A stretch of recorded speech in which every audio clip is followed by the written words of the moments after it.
नांदेड़ शहर की कई बस्तियां व इलाके आज भी ऐसे हैं जहां ना तो ड्रेनेज लाइन है और ना ही पक्के रास्ते। जरा सी बारिश होने पर इन इलाकों के लोगों की जिंदगी दुश्वार हो जाती है।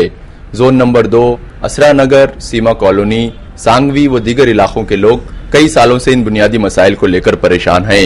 इलाके के लोगों ने अपनी हालत जार बताने के लिए वंचित बहुजन अघाड़ी के कायद फारूक अहमद से इलाके का दौरा करने की गुजारिश की। इनके इसरार पर फारूक अहमद ने आज मुतासरा इलाकों का दौरा भी किया और इन बस्तियों में ठप पड़े हुए तरक्याती कामों का जायजा लिया। फारूक अहमद ने मुकामी अफराद को यकीन दिलाया कि वो जल्द ही म्यूनिसिपल कमिश्नर से नुमाइंदगी करते हुए इनके मसाइल को हल कराने की हर मुमकिन कोशिश करेंगे। ये मसला कम से कम 5-6 साल से ये प्रॉब्लम है। यहाँ पे लोगों को बुलाते कोई आने को तैयार नहीं है। 4 नगर सेवक कांग्रेस के चुन के दिए हुए हैं, गए तो उनके पास बोलते कि हम आ जाएंगे कल आएंगे, लेकिन कोई आने के लिए तैयार नहीं रहता। यहाँ से उप महापौर भी वार्ड क्रमांक 2 से बने हुआ है, महापौर भी 2 से बने हुआ है। यहाँ के लोग बहुत दिलो जान से उनको चुन के दिए थे, लेकिन वो लोग यहाँ पर है कि कुछ काम नहीं करते। मसले ये बताए कि यहाँ पर लोगों को नमाज के लिए प्रॉब्लम होता और यहाँ पर बुरे जानवर घूमते, कई बच्चों की तबीयत खराब होती। और वहाँ पर आगे एक नाला है, वो नाले से पानी जाता, वो पानी में सांपा ईपा घूमते। और कुछ यहाँ पे सबसे ज्यादा बीमारी अगर कौन सी होंगी तो डेंगू की है, ये गंदगी की वजह से। महाराष्ट्र में मुख्तलिफ जगह पे कुछ बारिश ज्यादा होने की जैसे रिपोर्ट है, उसकी तुलना में नांदेड़ की जो बारिश थी वो बहुत कम थी। लेकिन इतनी कम बारिश होने के बावजूद भी आज जो नांदेड़ के आतराफ में इलाके हैं, नांदेड़ शहर में महानगर पालिका के हद में आकर जिनको 12-15 साल से ज्यादा वक्त हो गया, ऐसे इलाकों में भी महानगर पालिका का कोई डेवलपमेंट नहीं होने की वजह से लोगों को बड़ी बदहाली का सामना करना पड़ रहा है। एक एरिया या एक इलाका नहीं है तो शहर के अंदर आकर 15-20 साल होने के बावजूद अब ये जो एरिया है इसको आमतौर पे आसरा नगर बोला जाता है, लेकिन आसरा नगर ये मेन रोड के करीब वाली बस्ती है, लेकिन उसके पीछे हर 1.5-2 एकड़ की एक कॉलोनी बनी हुई है। प्लॉटिंग हो गई, यहाँ पे लोग आकर बस गए, यहाँ पे घर बन गए पक्के। और 4 साल 5 साल 6 साल पहले तक कई एरिया में ड्रेनेज की लाइन डाली हुई है।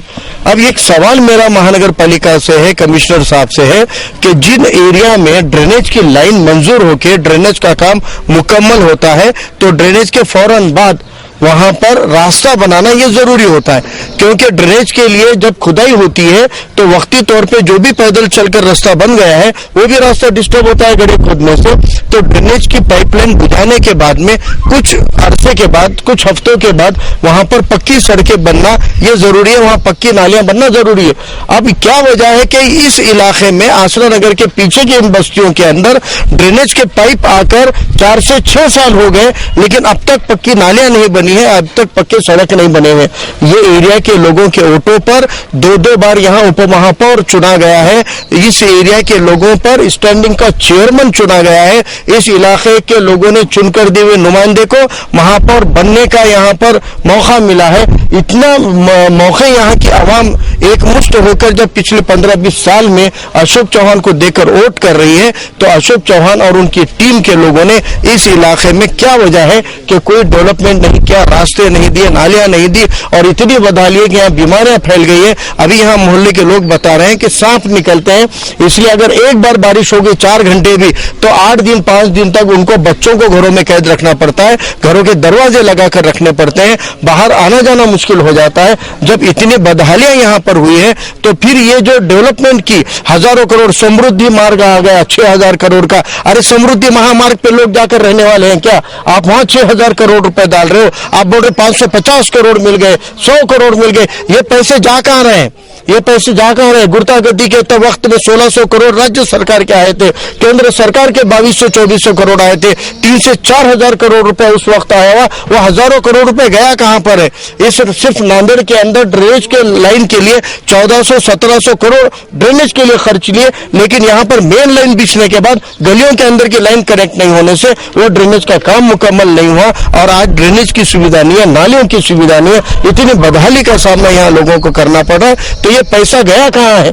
शहर का विकास आप खाली एयरपोर्ट को जाने वाले सड़क को दुरुस्त करके या 2-3 फ्लाईओवर बनाकर नहीं होता है, तो लोगों के जीने मरने के सवालात को हल करने से होता है। लोगों के बारिश के अंदर, गर्मियों के अंदर, सर्दियों के अंदर उनकी हिफाजत करने, ये पहली जिम्मेदारी महानगर पालिका की होती है। 3 से 4 टर्म हो गए हैं कि लगातार यहाँ पर अशोक चौहान की सत्ता महानगर पालिका में, और इस बार रिकॉर्ड तोड़ सत्ता ही है। 81 में के 73 नगर सेवक अशोक चौहान को लोगों ने चुन कर दिए, इतनी मेजोरिटी है। पहले तो बोलते थे विरोधी पक्ष काम नहीं करने दे रहा है, अब तो विरोधी नाम का कोई पक्ष ही नहीं रहा है काउंसिल के अंदर। और जो भी 5-7 चुन के आए हैं वो तो खामोशी के अंदर क्या ले दे के खामोश बैठ जाते हैं। कोई सभागृह के अंदर विरोधी पक्ष का, विपक्ष का इन मोहल्लों को लेकर, इन बस्तियों को लेकर आवाज नहीं उठती है। तो आवाम को भी अब समझना पड़ेगा कि एक हाथी सत्ता दे देने से ये सत्ता का जो घोड़ा होता है ये मस्ती में आ जाता है और ये लोगों को कुचलता हुआ फिरता है। इसलिए अब आवाम को इन चीजों के ऊपर देखना चाहिए। इस इलाके के लोगों का मसला हम प्रशासन तक जरूर उठाएंगे, लेकिन प्रशासन ने अगर इसको हल नहीं किया तो इधर के लोगों को साथ में लेकर, अब देखो मेरे पीछे मस्जिद है, जब वो उप महापौर थे यहाँ पे देशमुख साहब, उनको यहाँ पर बुलाकर मस्जिद की इब्तिदा में बुलाकर उनका सत्कार किया गया, उनको फूल पहनाए गए, उनका सत्कार किया गया और उनको कहा गया कि भाई अब इस इलाके के लोगों को नमाज को आने जाने के लिए दिक्कत है, आपसे हम इतनी इल्तिजा कर रहे हैं कि बारिश से पहले सड़क बना दो। 4 महीने पहले बारिश बरसात के उनको यहाँ बुलाकर उनका सत्कार करके हार पहनाकर जब उन्होंने सत्कार में कहा कि बिल्कुल अब तो मस्जिद आ गई है, यहाँ बाजू में स्कूल चलती है, प्री प्राइमरी, प्राइमरी, और वो यूसुफ भाई के भांजे की ये स्कूल के लिए बच्चों का आना जाना, नमाजियों का आना जाना तक बंद हो जाता है अगर एक बार 3 घंटे की भी बारिश हो जाती है। तो इतनी बदहाली नांदेड़ के मुख्य शहर में, उत्तर के अंदर या जो शहर के क्रीम सोसाइटी है, यहाँ गरीबों की बस्तियां नहीं है। आपके जानकारी के लिए यहाँ पे आम लोग हैं, middle class, lower middle class है, लेकिन यहाँ एक प्लॉट की कीमत 30, 35, 40 लाख हो चुकी है। जब इतनी लोगों के यहाँ बस्तियां होते हुए भी अगर डेवलपमेंट नहीं हुआ है तो आप अंदाजा लगा सकते हैं मजलूम तबके, गरीब तबके के बस्तियों का कितनी बदहाली होगी।